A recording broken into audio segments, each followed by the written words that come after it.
کے نام کو چلا دے رہے ہیں. بے شک سردی ہے، لیکن سردی میں بھی ہم خدا کی عبادت کرتے ہیں، اور خدا سردی، گرمی، برسات، ہر طرح کے حالات میں خدا ہماری مدد کرتا ہے. اگر خدا ہماری مدد کرتا ہے تو ہمیں بھی خدا کی عبادت کرنے کی ضرورت ہے. جب ہم خدا کی عبادت کریں گے تو خدا ہمارے گھرانوں پر، خاندانوں پر اپنی برکت کو نازل کرے گا. آئیے کلام مقدس میں دیکھیں کہ امثال کی کتاب اس کا 3 باب اس کی 5 آیت.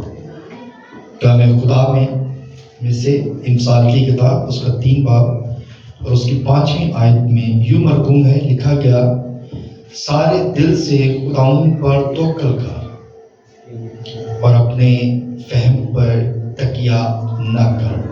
خداوند کے پاک کلام کے پڑھے اور سن جا پر خداوند کی برکت ہو. سب کہیں آمین. سب لوگ بیٹھ سے تشریف رکھیں، سب لوگ بیٹھ جائیں. امثال کی کتاب میں یہ بات لکھی گئی ہے، لکھا ہے کہ سارے دل سے خداوند پر توکل کر، یعنی کہ ہمیں پورے دل سے خداوند پر بھروسہ رکھنے کی ضرورت ہے. جب ہم خداوند پر بھروسہ رکھیں گے، توکل کریں گے، تو پھر وہ کیا کرے گا؟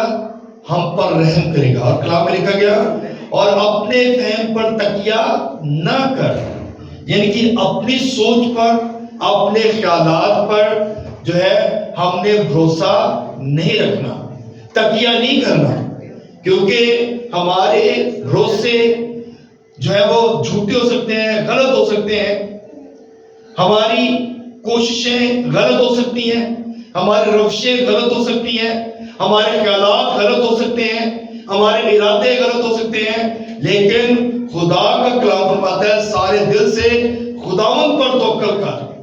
جب ہم خداوند پر توکل کریں گے تو خدا کے ارادے کبھی بھی ناکام نہیں ہوتے.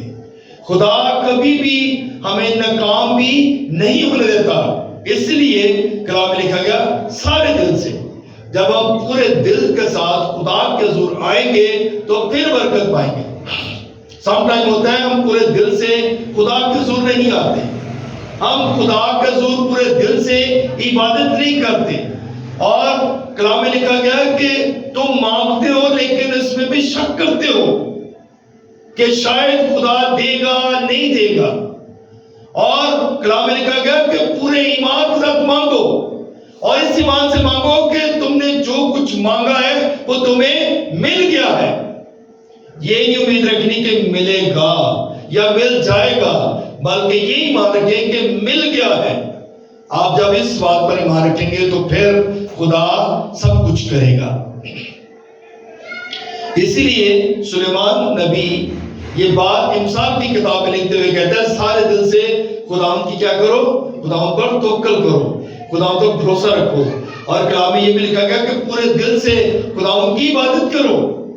جب ہم پورے دل سے خدا کی عبادت کرتے ہیں تو پھر برکت ہے.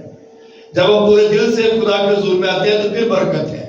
جب ہم سچائی کے ساتھ خدا کے حضور آتے ہیں تو برکت ہے. کلام میں لکھا گیا کہ سچائی کے ساتھ جو لوگ دعا کرتے ہیں وہ برکت پاتے ہیں. دعا تو سبھی لوگ کرتے ہیں، خدا ان سب کے قریب ہے جو سے دعا کرتے ہیں، جو سچائی کے ساتھ دعا کرتے ہیں. خدا ان کے قریب ہے، خدا ان کے دلوں کے بھید جانتا ہے، خدا ان کی سوچوں کو جانتا ہے، خدا ان کے خیالوں کو جانتا ہے، خدا ان کے ارادوں کو جانتا ہے. اور خدا یہ بھی جانتا ہے کہ میرے بیٹے کو، میری بیٹی کو کس کس چیز کی ضرورت ہے. خدا تو ضرورتوں کو بھی جانتا ہے، خدا تو ہر چیز کو جانتا ہے. اس لیے سلیمان نبی یہ بات کہتا ہے، کہتا سارے دل سے خداوند پر توکل کر. اور پھر لکھا گیا زبور نویس کی بات لکھتا ہے، کہتا ہے کہ خداوند میں مسرور رہے تو تیرے دل کی مرادوں کو پورا کرے گا. جب خداوند میں مسرور رہیں گے، خداوند کی حضوری میں رہیں گے، خداوند سے مانگتے رہیں گے، خداوند کے حضور گڑ گڑائیں گے، تو پھر خدا ہمیں جو ہے برکت دے گا. استشارہ کی کتاب اس کا 9 باب اور اس کے 7ویں آیت پڑھیں تو اس میں لکھا ہے اس بات کو یاد رکھ اور کبھی نہ بھول کہ تو نے خداوند اپنے خدا کو بیابان میں کس طرح جو ہے غصہ دلایا، بلکہ جب سے تم ملک مصر سے نکلے ہو تب سے اس جگہ پہنچنے تک تم نے برابر خداوند سے بغاوت کی کرتے رہے ہو۔ یعنی کہ استثنا کی کتاب میں موسیٰ نبی کی معرفت یہ کلام جو ہے وہ ہمیں ملتا ہے، اور وہ کہتا ہے اس بات کو یاد رکھ اور کبھی بھولنا۔ ہم خدا سے دعا کرتے ہیں پھر کہتے ہیں خداوند نے جو ہے ہماری دعا کو سنا نہیں ہے، اور یہی بات خدا ہمیں بتا رہا ہے، کلام مقدس ہمیں فرما رہا ہے۔ خدا کا بندہ اس کتاب کو لکھتے وقت یہ بات لکھتے، اس بات کو یاد رکھ اور کبھی نہ بھول کہ تو نے خداوند اپنے خدا کو بیابان میں کس طرح جو ہے وہ ستایا ہے، کس طرح تو نے جو ہے وہ نافرمانی کی ہے، کس طرح تم نے جو ہے خدا کو غصہ دلایا ہے۔ ہم بھی جب خدا کی عبادت نہیں کرتے، دعا نہیں کرتے، چرچ نہیں آتے، تو خدا بھی غصے میں آتا ہے، خدا کو بھی غصہ آتا ہے۔ لیکن خدا پھر بھی کلام میں لکھا ہے وہ کہر کرنے میں دھیما اور شفقت میں غنی وفا ہے، وہ معاف کر دیتا ہے۔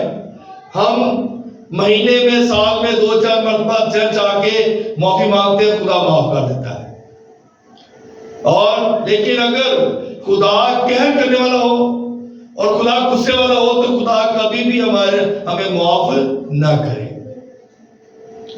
لیکن خدا معاف کرتا ہے، خدا رحم کرتا ہے، خدا کسی گنہگار کی ہلاکت نہیں چاہتا۔ خدا تو یہ چاہتا ہے کہ میرے لوگ جو ہیں وہ میرے طالب ہوں، خدا چاہتا ہے میرے لوگ جو ہیں وہ میرے قدموں میں آئیں اور میں ان کو برکت دوں۔ خدا یہ چاہتا ہے، خدا کہتا ہے سونے والے جاگ تاکہ تجھ پر مسیح کا نور چمکے۔ خدا تو یہ چاہتا ہے اور کہتا ہے تھکے ماندو بوجھ سے دبے لوگوں سب میرے پاس آ جاؤ۔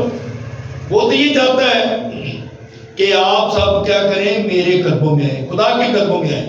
تو جب آپ خدا کے قدموں میں آئیں گے تو پھر آپ برکت پائیں گے۔ ہم خدا سے اچھی نعمتوں کی خواہش کرتے ہیں، ہم چاہتے تو ہیں کہ خدا ہمیں اچھی نعمت دے، خدا ہمارے جو ہے گھرانوں کے اندر جو ہے وہ برکت دے اور ہمارے پاس ہر چیز ہو، لیکن اس کے لیے جو ہے خدا چاہتا ہے کہ میرے قدموں میں آؤ، اور وہ یہی بات کہتا ہے اس بات کو یاد رکھ اور کبھی بھول مت کہ تو نے کس طرح۔ ہمیں بھی اس بات کو یاد رکھنے کی ضرورت ہے کہ ہم کتنا کو خدا کے حضور آتے ہیں، ہم کتنی کی عبادت کرتے ہیں، ہم کتنا کو خدا کے حضور آ کر دعائیں کرتے ہیں اور اس کے حضور گڑ گڑاتے ہیں۔ خدا اس بات کو یاد دلاتا ہے، اور اس نے کہا جب سے تم ملک مصر سے نکلے ہو تم نے کتنی بار مجھے غصہ دلایا ہے، تم نے کتنی بار میری نافرمانی کی ہے، کس طرح تم نے نافرمانی کی ہے وہ یاد دلاتا ہے۔ اور امثال کی کتاب اس کا پہلا باب اس کی 33 آیت پڑھے تو اس میں لکھا ہے لیکن جو میری سنتا ہے وہ محفوظ ہوگا۔ رام لکھا گیا جو میری سنے گا نا وہ محفوظ رہے گا، وہ بیمار نہیں ہوگا، وہ پریشانی کی حالت میں نہیں ہوگا، وہ کبھی بھی کسی مصیبت میں نہیں پھنسے گا، کیونکہ خدا اس کو جو ہے وہ محفوظ کرتا ہے۔ اور لکھا گیا اور آفت سے نہ ڈر ہو کر اطمینان سے رہے گا۔ کوئی آفت نہیں آئے گی، وہ نہ ڈر ہوگا، اسے اس بات پہ بھروسہ ہوگا کہ میرا خدا جو ہے وہ مجھے محفوظ رکھتا ہے۔ دو شخصوں کی بات بائبل مقدس میں لکھی ہے، ایک شخص جو ہے وہ عقل مند ہے اور ایک بیوقوف ہے، اور جو بیوقوف شخص ہے اس نے اپنا گھر جب ریت پہ بنایا، آندھیاں چلی، طوفان آئے اور جب ٹکریں لگی تو اس کا گھر جو وہ گر گیا۔ اور دوسرا جو شخص تھا، عقل مند شخص تھا، اس نے اپنا گھر چٹان پہ بنایا اور بہت ساری آندھیاں چلی، طوفان آئے، بہت جو ہے ہلے بلے ہوئے، لیکن اس کے گھر کو کچھ نقصان نہ ہوا کیونکہ اس نے اپنا گھر جو تھا وہ چٹان پہ بنایا تھا۔ اور ہماری جو چٹان ہے وہ مسیح یسوع ناصری ہے۔ ہماری جو پہچان ہے وہ ہمارا خدا ہے، وہ ہمارا مسیحا ہے